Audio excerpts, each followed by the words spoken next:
شاہ صاحب آپ کے سامنے بڑے پرلطف انداز میں ایک کلام پڑھ رہے تھے.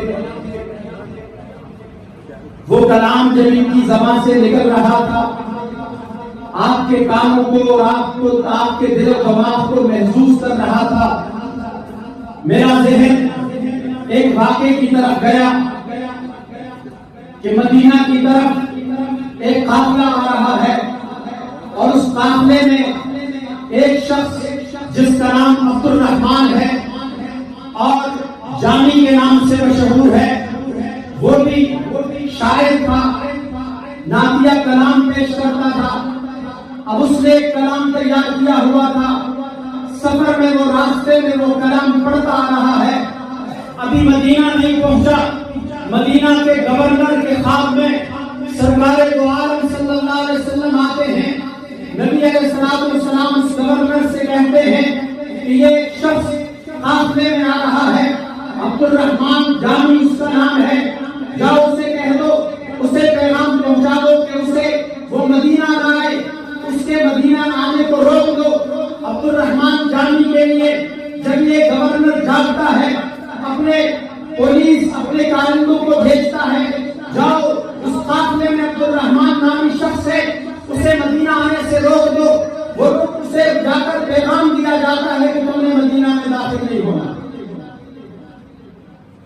پیغام پہنچنے کے بعد پیغام دینے والا واپس آتا ہے، یہ قافلے سے راستے الگ کر کے کسی اور راستے سے مدینہ میں داخل ہونے کی کوشش کرتے ہیں. کیوں؟ اس لیے کہ رسول صلی اللہ علیہ وسلم کی محبت دل میں بسی ہوئی ہے.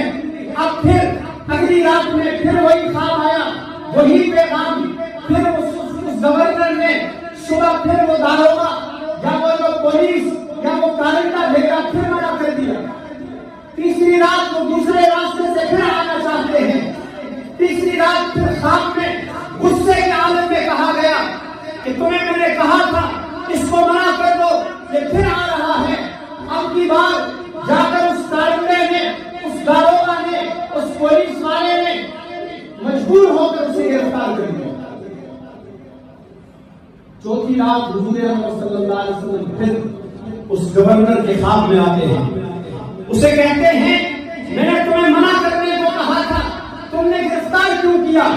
یہ کوئی مجرم نہیں تھا، میں نے اس لیے تمہیں منع کرنے کا کہا تھا کیونکہ سارے راستے میں اس عبد الرحمان جامی نے میرے لیے قصیدہ بنایا، نعتیہ کلام بنایا، وہ اس کو بول رہا تھا، وہ اس کو راستے میں گنگنا رہا تھا اور میں اس بات کی وجہ سے تمہیں منع کیا.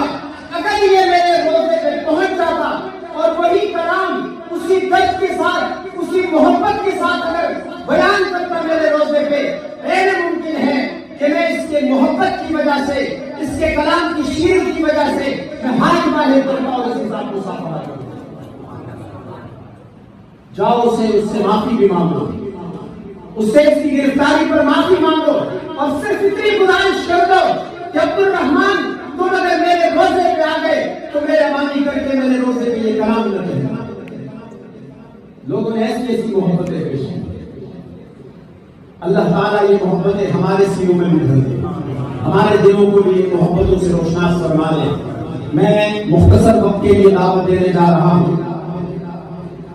حال ہی میں اتحاد العلماء کونسل جو کچھ دنوں پہلے وجود میں آئی، بفخر اور مضافات کے سارے علماء کو جمع کرنے والی شخصیت، اتحاد العلماء کے سرپرست جناب حضرت مولانا محمد شفیع صاحب